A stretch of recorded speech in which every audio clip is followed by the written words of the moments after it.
Sauvignon Blanc. Have you tried it? It's great. Oh.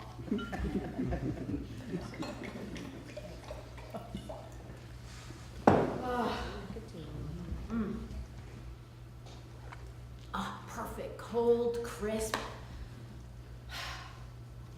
I felt like I needed it tonight. So,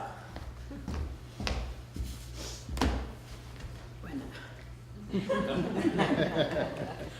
I went to a memorial service this morning for a guy who used to be my neighbor when I was a kid. He'd invite me over on Saturdays and I'd help him fly his model airplanes. He was a great guy. His oldest friends were there, telling great lampshade on your head stories from his early days. His family talked about the great life he led. He did it his way. But then his oldest son said that his father was truly satisfied. Truly satisfied. Don't we have regrets? We do, right? We have regrets. Don't we want do-overs? Few do-overs?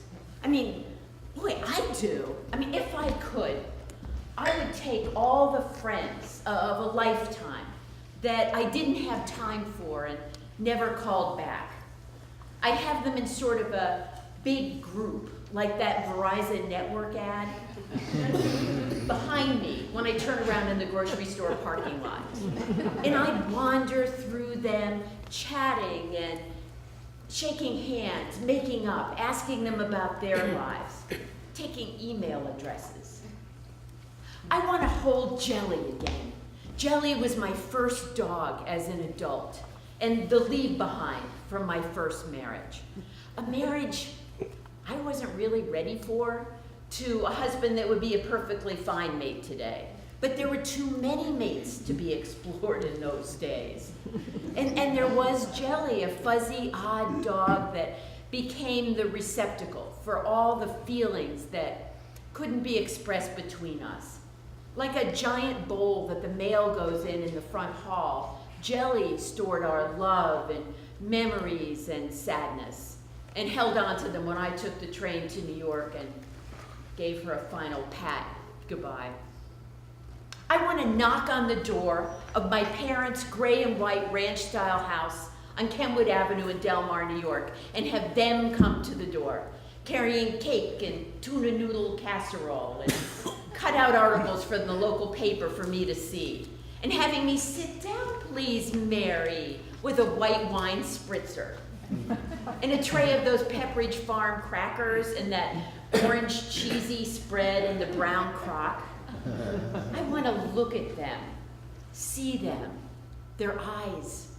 I can't remember their eyes. I want to walk through all the houses I ever lived in.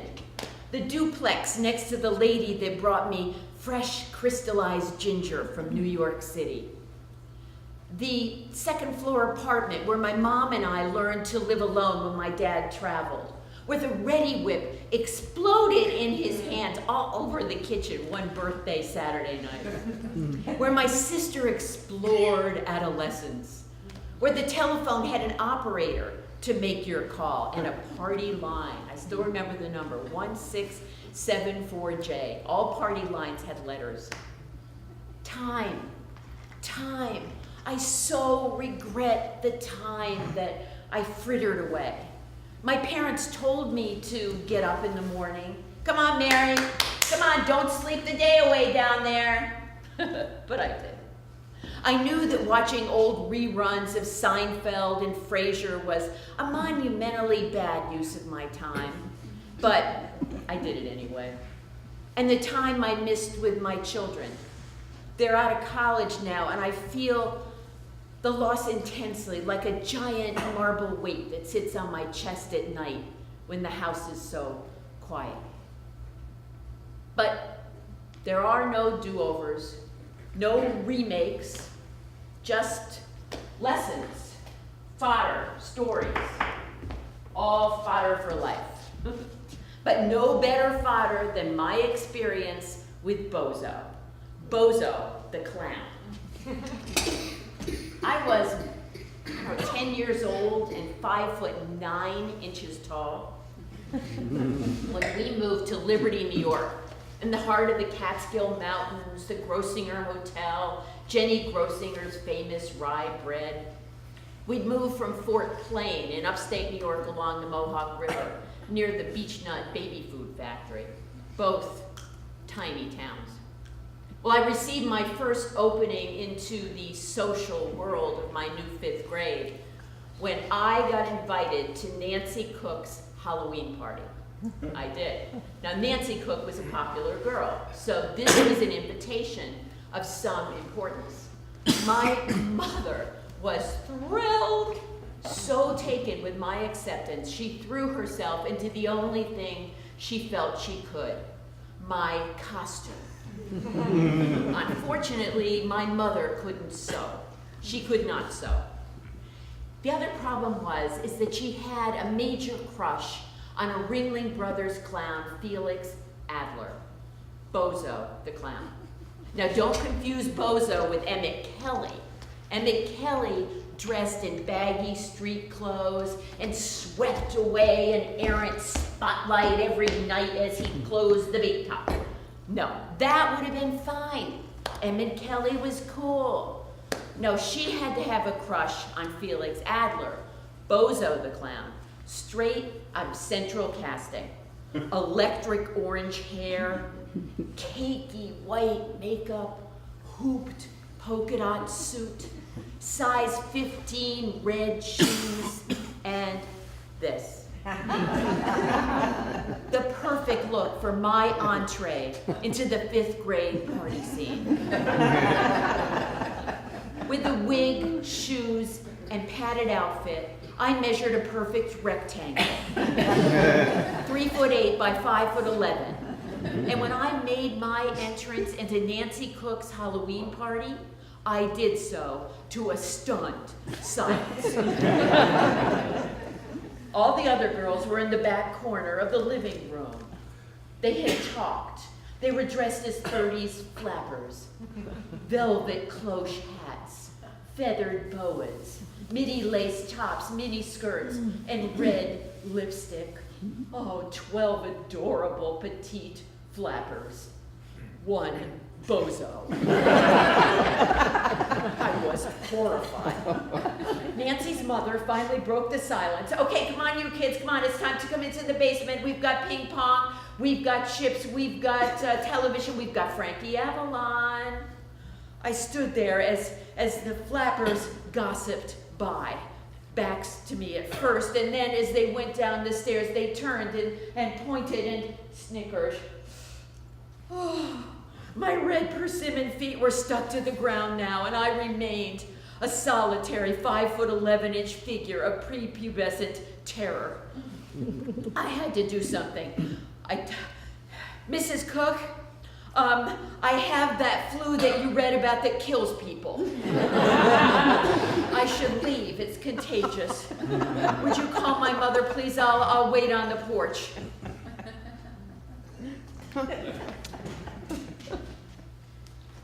I sat there in the cold October night, my red feet overlapping the steps, wig at my side, makeup cracking in rivers of tears, and Frankie Avalon singing to me from the basement. Ooh, ooh, ooh, oh, Venus, oh, Venus, Venus, if you will, please send a little girl for me to thrill. A girl who loves my kisses in my arms, a girl with all the charms of you. That Venus of his, she was 4'10" if she was an inch. Like them, like those flappers. I still see them today, looking at me, disapproving, hands on hips, like some bad Greek chorus.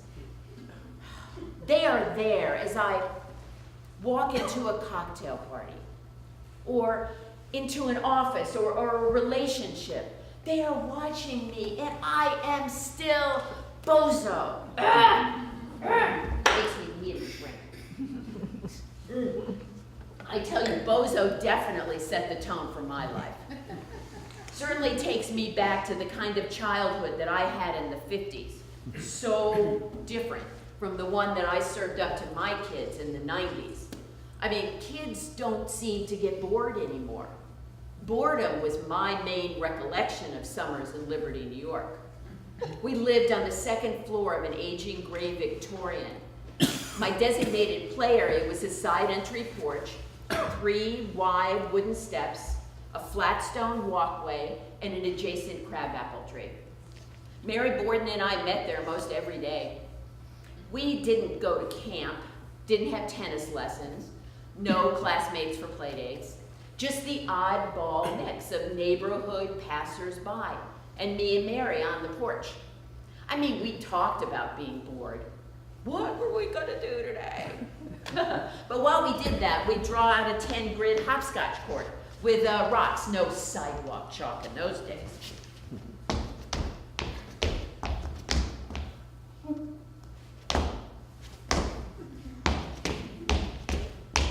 Ha! Pretty good. After the big game, we'd hold a sort of a Paris fashion show with my mother's fancy clothes. Rouge, eyeshadow, Mary would announce. And now we have Mary Blumenstock at the end of our ramp in villager orange rain boots, a ladybug top, and the duster that her mother wore when courted by her father in his teal blue roadster. Stunning, Mary. Twirl for us, dear. With our nails, we'd chip off all the old paint peels on the top of the stairs, and we'd take those really great curly ones and make them into a poster on how we'd spend our summers. We'd create obstacle courses for all the ants with popsicle sticks for the roads and peach pits for the hills and cut down dixies with water for the reservoirs. I learned to write my name with my foot sitting on those stairs one summer. I can still do it. You just put a pen in between your toes, M-A-R-Y, Mary. Well, when my kids were that age, I remember it distinctly because we were in the middle of moving, and I really got involved and didn't think about what they were going to do all summer. What were they going to do for 3 months? Oh, I felt like such a negligent mother. So I quickly got on the phone, and I found something like 32 activities, camps, programs that they could still do. I mean, it was a weird mix. It was, let's see, Class 2 whitewater, kayak survival, that made me a little nervous, small fry fishing, metal sculpture for young adults, mountain goat spotting, and straw bale house construction. This summer, my kids could learn to do anything. Give me that phone. But I kept thinking about those 3 wide wooden steps in Liberty. How would my kids, with a garage full of equipment and a summer full of options, fare with just those steps? No instructors taking them through the rigors of yet another sport. No counselors setting out the s'mores. No classmates for play dates. Just my kids peeling away the paint. So I decided to challenge them. 1 hour on our front steps, no props, no equipment, being completely bored. Well, you can imagine how well that went over. They came in like 10 times in the first 10 minutes trying to renegotiate the time frame. Well, I did what in my heart I know any of you would have done. I bribed them. $2 each. Now, then it started working. We had a jumping on one leg time trial, a rock skidding contest, an ear to the steps sound study, a science experiment, and what they called just talking. My daughter said, you know, I didn't like it. I don't want to ever be bored again. My son said, you know, Mom, it was pretty good. I didn't mind being bored. I'd do that again. I'd do that again. Well, for me, growing up at a time when a pogo stick was high tech, those on-program, self-reliant summers helped us to face down boredom as we chipped the pain away on those old steps.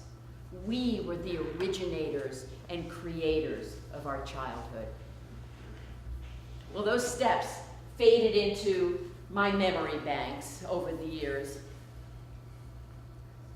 But then one day I got a call that took me back. My mom had taken ill and I needed to return to that world and care for her.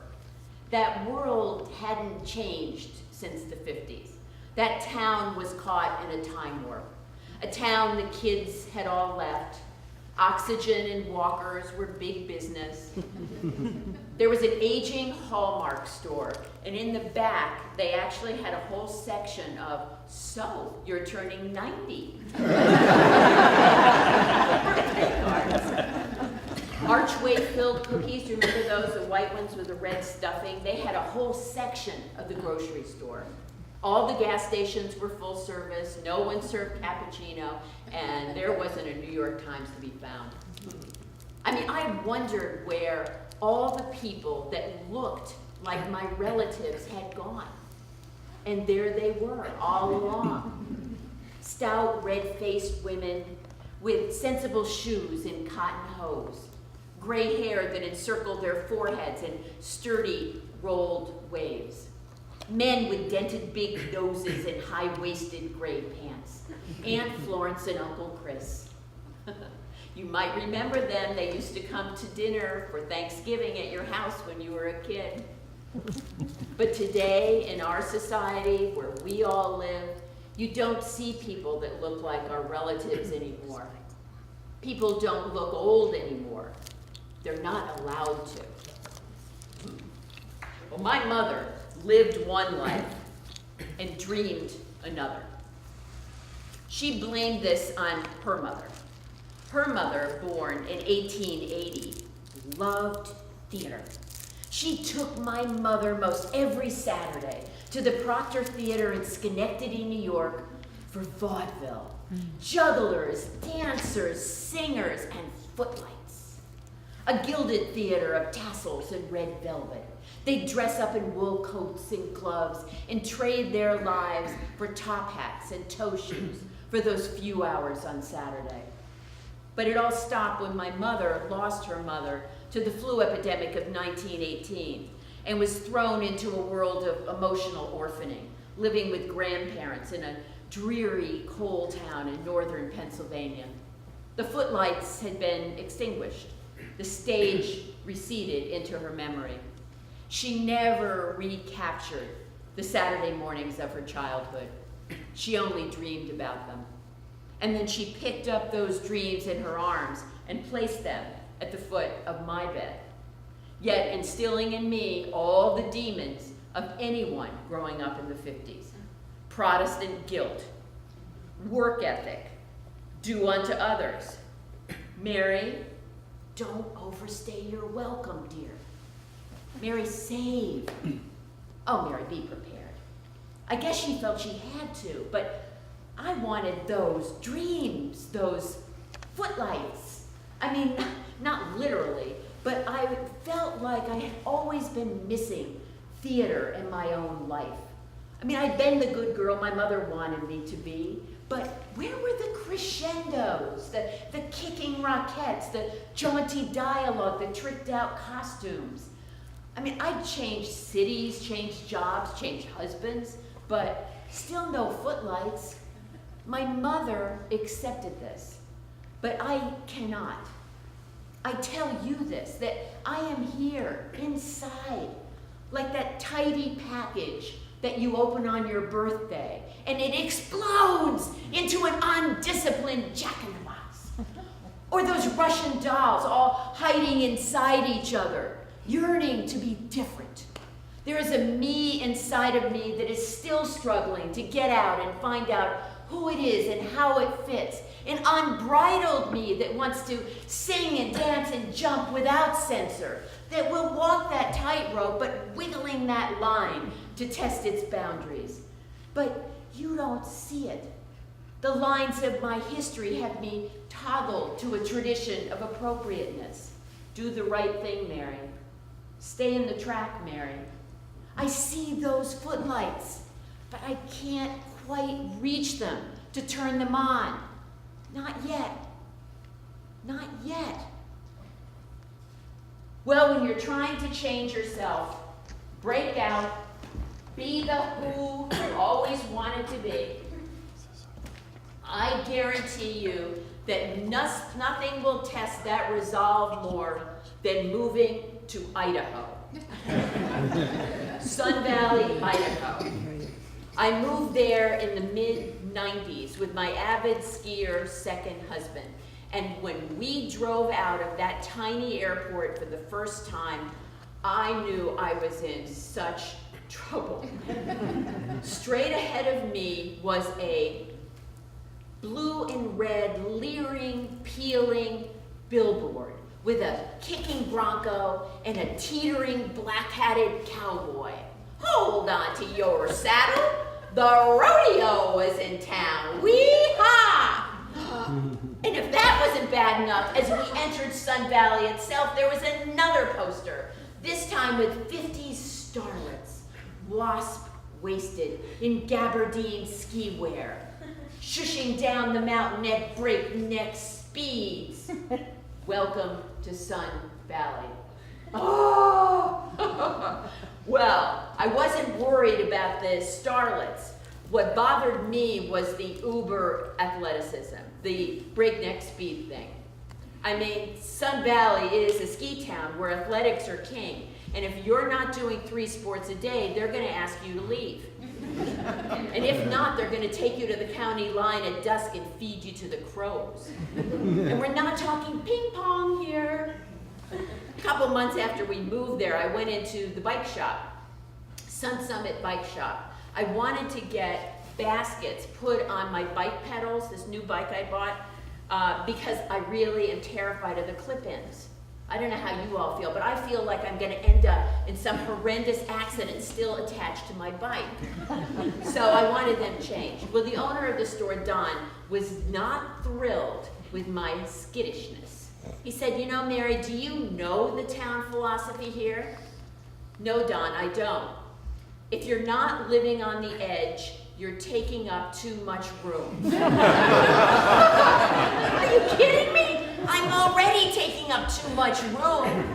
I was an accomplished urban object at rest.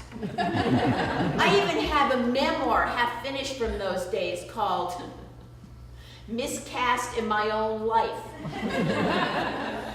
Well, there was nothing I could do about it because I was there. There was nothing I could do. So I hired a trainer, Chris, sort of an Adonis-looking guy, but with a great sense of humor, which was important because when he made me run up my first hill for the first time, I actually started to weep. I didn't mean to. I mean, it just happened. He said that had never happened to him before. After that, I didn't want to do anything that he wanted me to do. I finally, though, I had to sort of accept it all and ease into his world of squatting and thrusting. He said that really to earn acceptance there, what I needed to do was climb the big ski mountain, Bald Mountain. He said it's sort of a mountain version of learning how to spell in English class. So I trained for a couple months, and then early on a July morning, I decided I was ready. Bald Mountain would be mine in under 2 hours. I was starting at maybe 6,000 feet in Sun Valley. We were going up to 10,000 feet. I wore 3 bottles of water. I bought new black pants that wouldn't totally frighten Chris from behind. And I went in and bought some kind of new trail runner that they said was particularly good at altitude. What does that mean? Anyway, I started off. It didn't take me 2 hours. I did it in 1 hour and 45 minutes. I did. Woo! I was so excited. I knew I could do it. I knew I could do it. We high-fived. We did the hip bump. We yelled expletives in high celebration. I was a tried and true Sun Valley mountain gal. Woo! Woo! Woo! I was. We were so excited. We sort of sat on the edge of a picnic table, regaling and revisiting every step. Whew. As we're sitting there, Something bothered me in my peripheral vision way over to the left. What is that? It's actually a woman, gray hair, older, coming at us from the other side of the mountain. How did she get there? Did she fall out of some hang gliding accident? Been dropped from Pluto? When she got up to us, Chris questioned her. She didn't take the meandering mountain path to the top. She went straight up the face. Faster that way, you know. And let me check my stopwatch. 45 minutes. 45 minutes? 45 minutes up the face? I was like the Lucy balloon in the Macy's parade, having been hit by an enemy nail gun. Deflated, disappointed, spewing it all over Chris, my trail runners. 45 minutes? Ah! And then she did something I will never believe. She perkily popped up on the other side of our picnic table, took out a little thumbnail of water, a little trail mix, brushed her salt and pepper hair to the side, leaned down, and took off her leg. She took off her leg. Her leg. This one-legged person was the true Sun Valley mountain gal. I would never measure up. Physical challenges always loom large. I don't think, though, there's anything worse, no physical challenge more difficult or trying for a woman than putting on a bathing suit. It was a very hot day in Sun Valley. I was at a pool with my kids when I realized how absurd the whole bathing suit thing had become. It was hot. I didn't wear a bathing suit or take a bathing suit. I chose a lounge in the shade, organized my magazines, my books, my notebook, my bottled water, and sat down to watch. All around the pool were women just like myself in shorts or cover-ups with well-organized lounges. They were watching too. The pinnacle of a woman's swimsuit body is probably 15. After that, it's downhill. This fact is what kept the 12 lounge-bound women bound to their lounges sweating. Any one of us would have far preferred to arise, meander to the pool, chatting gaily with our friends along the way, immerse ourselves in that cool, welcoming water, perhaps to butterfly the afternoon away, maybe culminating in a few cheeky cannonballs off the board. But we couldn't. We were chained to our lounges by a society that poo-poos dimples below the chin. None of the aforementioned women were heavy, all groomed by the whir of the treadmill, all would have been babes in Buffalo. But in their minds, they were not free to imbibe in those welcoming waters on that sultry afternoon. Sports Illustrated had dictated who would use the pool, who would stay bound to their lounges. It's not fair. When I was a young girl, my mother's favorite summertime activity was the side stroke. And she could do this for hours in her rubber cap with stick-on pink peonies. To my adoring eyes, she swam with the grace of a water ballerina. A few years ago, I invited her to come in a friend's pool with me. She was aghast. Mary, put on a bathing suit at my age? She was 89. 89. How many long, hot East Coast summers had she missed sitting on that lounge watching others do the side stroke? I say, we brave, enlightened women blow the whistle on the whole thing, make a pact. We won't look, we won't criticize, we won't care. Men will sign it too. I mean, after all, there's only one summer per year, and boy, those years are getting shorter and shorter. Let's drown the bathing suit cover-up business. We don't need them. Ban sarongs, terry cloth robes. Applaud women in flamboyant bikinis. Stick dollar bills in their halters. Let's take all the women of summer off of their lounges and onto the diving boards, okay? Ready? You go first. You go first. The stresses of putting on a bathing suit. Woo! I saw an article in the Times once that basically gave a numeric value to stress. I think if you earned a 300 in a month's period, you were basically ready to be committed. Putting on a bathing suit wasn't on there, but it should have been, and it would have earned a full 300 had it been on there. But it was things like loss of a parent, 175, loss of a spouse, 200, loss of a job, 125, moving, 75, all high scores. And then going through a divorce, 150. Mine was a 400. My second husband, we were older, had houses and children, attended fundraisers, did adventure travel, and had lives. But he and I were inherently, soulfully different. And eventually, inevitably, that difference oozed to the surface. I was writing humor columns at the time for the local paper about my life, observations on living in a ski resort. I loved it. I loved it. It gave me voice. He didn't love it by making me appear too vulnerable, too silly, too foolish. So I stopped. I stopped in my mind to save the marriage. In practice, to demonstrate that with the writing deadlines out of the way, I could be a serious, efficient manager of the household team. I could focus on my to-do list, check off boxes practically before they were conceived. The light bulb, noted for changing, would be dealt with and dated. The dog brushed, dentals flossed.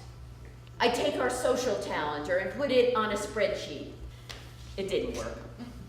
So I did what any sensible, committed woman would do. I signed up for a triathlon. Me, a triathlon. I mean, not a whole triathlon, a mini triathlon, which meant biking 14 miles, swimming a half a mile, running 4.5 miles. I mean, we all know that a hard-toned body is going to win the day. And the respect I would earn from the enormous challenge would be of Olympian proportions. So I went into training. I called Chris. He told me to sign up for a master's swim class. Now, I don't know whether you've ever done this, but it basically means short red flippers with white socks so that if you cut yourself, it doesn't hurt as much. A kind of cap that makes your head look the size of a cork, and a Speedo, a really tight Speedo. This was not a good look. Particularly during the race, because during the race, people gather around the perimeter of the pool, and they look down. Did you know that you look bigger underwater? Well, I hyperventilated in the swim so badly that I had to stop and regroup after every lap. I was great in the biking until the very end. And in the end, they had this hairpin turn in the street with people gathered on 3 sides where the judges were. I got into the middle of the hairpin. I couldn't do it. I had to get off my bike in front of all those people and turn it manually. Ugh, it was so humiliating. Ugh. Then the run, that was fine. I finished the run. I came in 3rd in my age group, the oldest age group, and there were only 3 of us. I know, it sounds like a bad joke, but it's true. And then they took that and they put it in the paper along with my age. The triathlon didn't work either. So I redid the house. I framed 18 utterly blissful earlier family photos and put them strategically around. Me enormously pregnant with the twins. One of the entire family careening over a whitewater drop, arms in the air, mouths open in terror. And the one I liked the best was one of the entire family treading water at Marine World, surrounded by smiling, posing dolphins. And just in case the photos weren't going to work, I ramped up the cooking. I ordered spotted china from France with jeweled napkin rings and started making 3-course dinners every night with appetizers. I decided to start reading books that I thought would be perceived to be admirable, and then I left them around. I started taking Ritalin, a lot of Ritalin. I bought a new body, new clothes, new sheets, and stopped letting the kids eat in the car. I was a top drawer, creative, lean, mean spousal machine. It didn't work. I mean, stopping writing didn't work, the triathlon didn't work, redoing the house didn't work, so he left. He left. He did say that he liked this multitasking me, preferred her actually. He said I needed to look at marriages like corporations. They don't last forever. To remain viable, they have to spin off creative satellites that carry on independently. It made so much sense. Corporate us, we were simply spinning off. Well, I stayed in this house where the marriage failed, a big, brawny Paul Bunyan house made of logs from Montana. I tried redecorating, but the house just became a more confused version of itself.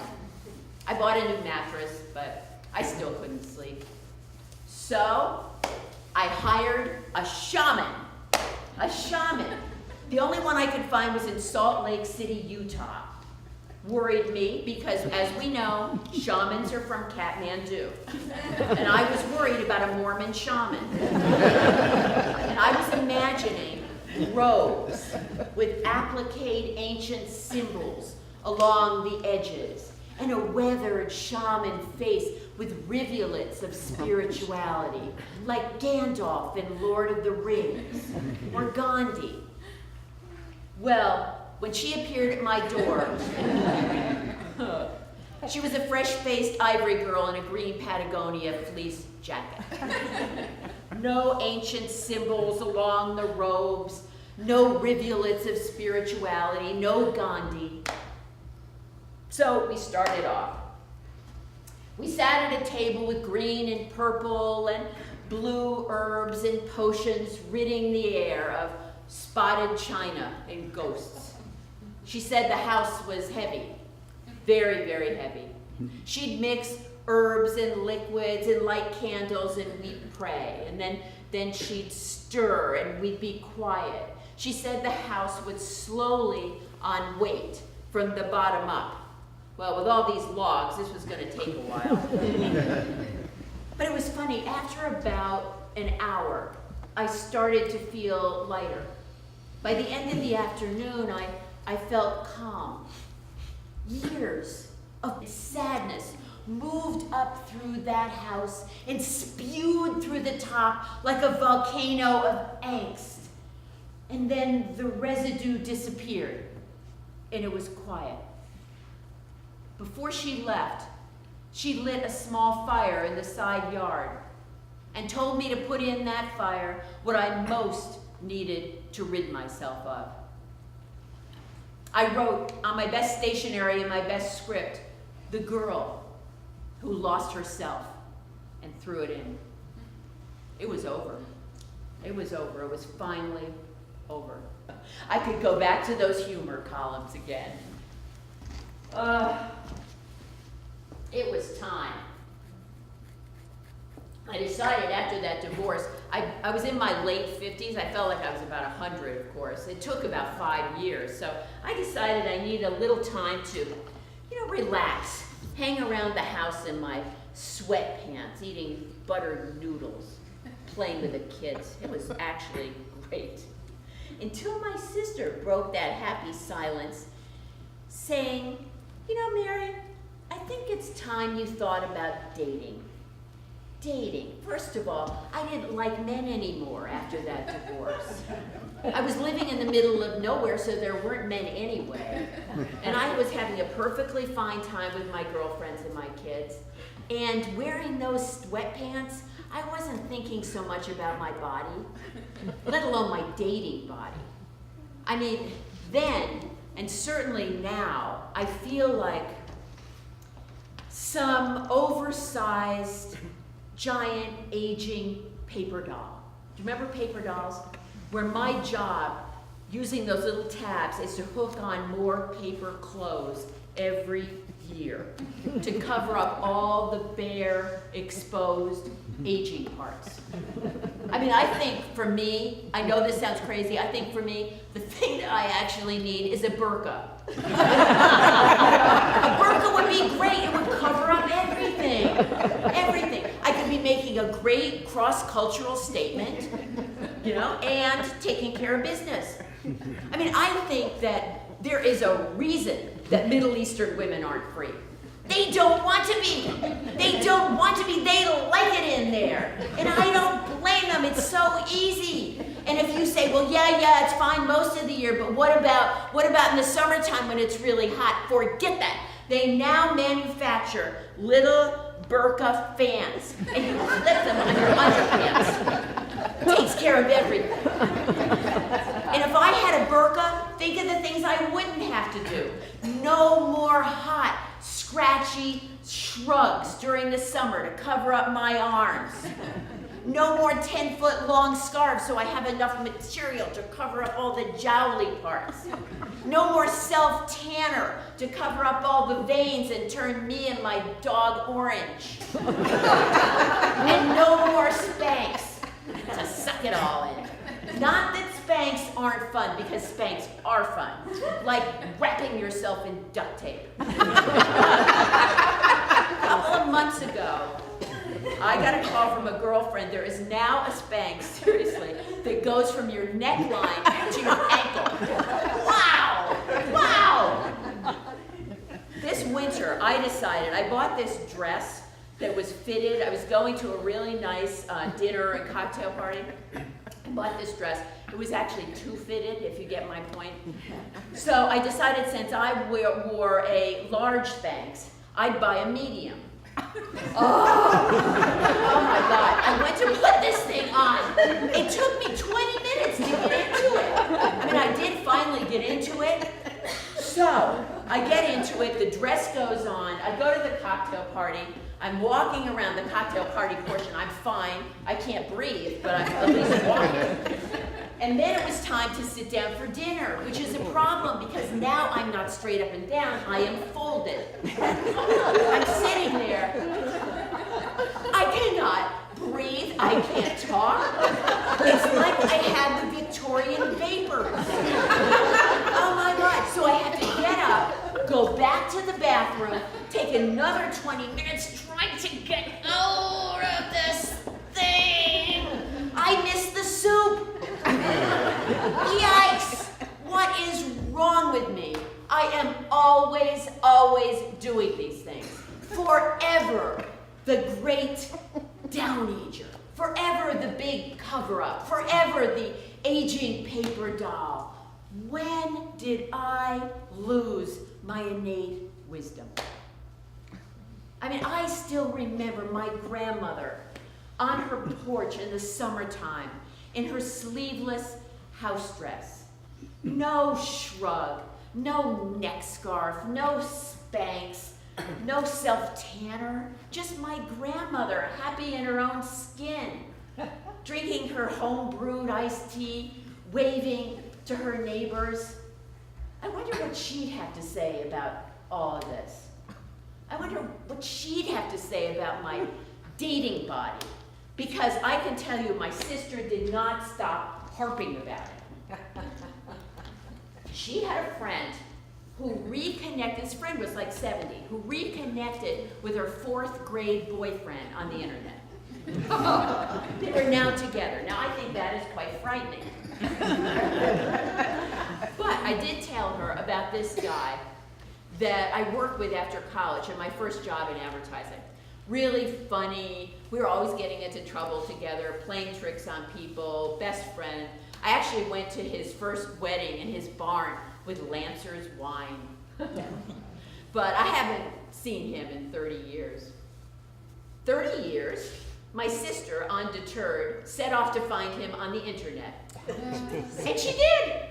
She found him! Wow! Wow! There she said, contact him, it's his email address. Well, you can't do that. You can't do that after 30 years. So I just put it to the side. About a year later, some girlfriends gave me a birthday party with a tarot card reader, Lady Lila. Her head was wrapped in a gold turban kind of thing with bangs sticking out. She had on a like aqua robe with hummingbirds on it. She saw him in the cards. Someone that I hadn't seen in a very, very long time. Someone that made me laugh. Someone I perhaps worked with, dark hair. She saw him in the 6 of Cups and the 4 of Wands. He was waiting for me. What? I was like, waiting for me? I was completely dumbfounded. Really? Really? Well, maybe I was destined. So the next day, I sat down at my computer and sent him a little email. Hi. Found you on the internet. I am a writer. I have twins. I live in Idaho.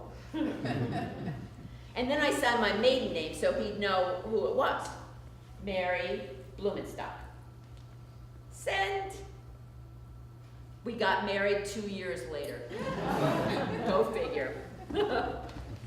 Well, when my kids started college, Gordon and I started talking about, should we move on? Should we find a new place? We're starting a new relationship too. I was thinking about maybe New York City, and he was thinking about New England. So when we talked about moving to the Berkshires, I wasn't sure. I mean, as you know, I grew up around here.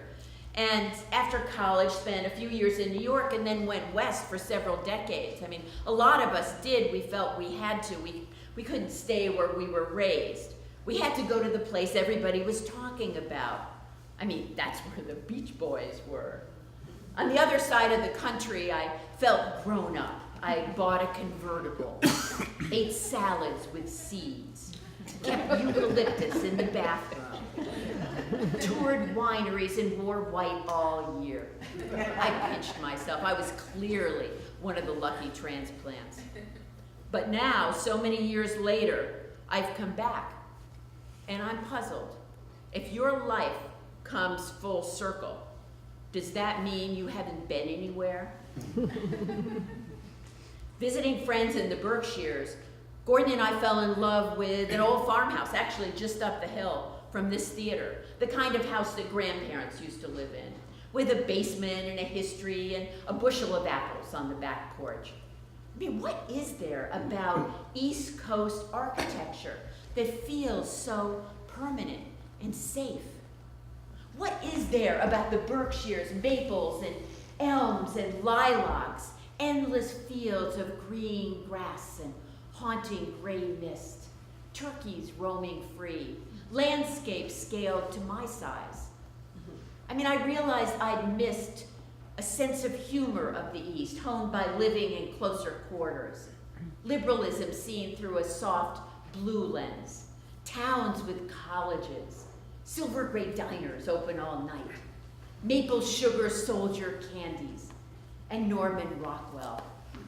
The soul of the East seems to wrap itself around you and tuck in close. But how could I, after being on this long road of life, reverse direction? Tell my friends I'm moving east? But I don't know, but I've heard the sirens. I hope I don't crash on the rocks. I mean, I'm comforted by the fact that you've been here, that you knew home was here all along. You didn't need the search. Or like me, it's come a little later in life. So I'm gonna try it. I'm gonna gonna try it, the Berkshire's life.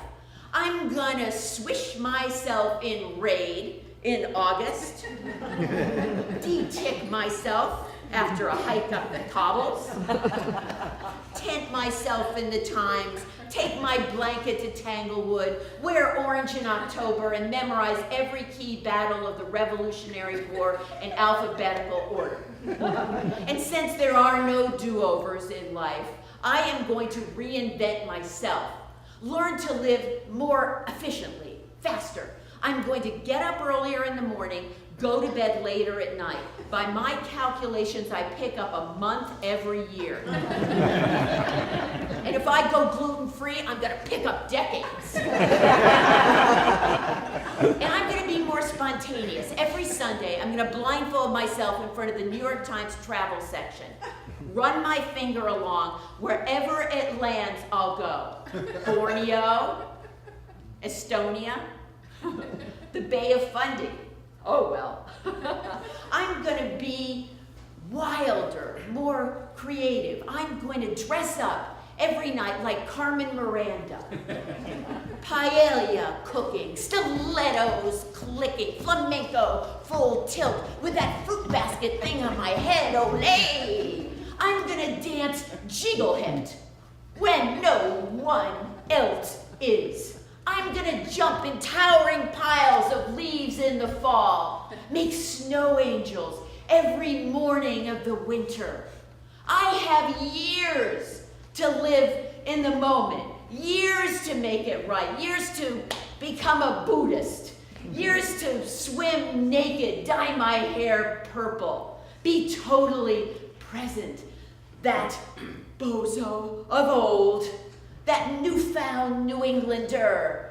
But if you see me all in white over there driving a convertible listening to the Beach Boys, be patient. Sometimes it just takes a while to find your way home. I'm ready for those footlights, Bob.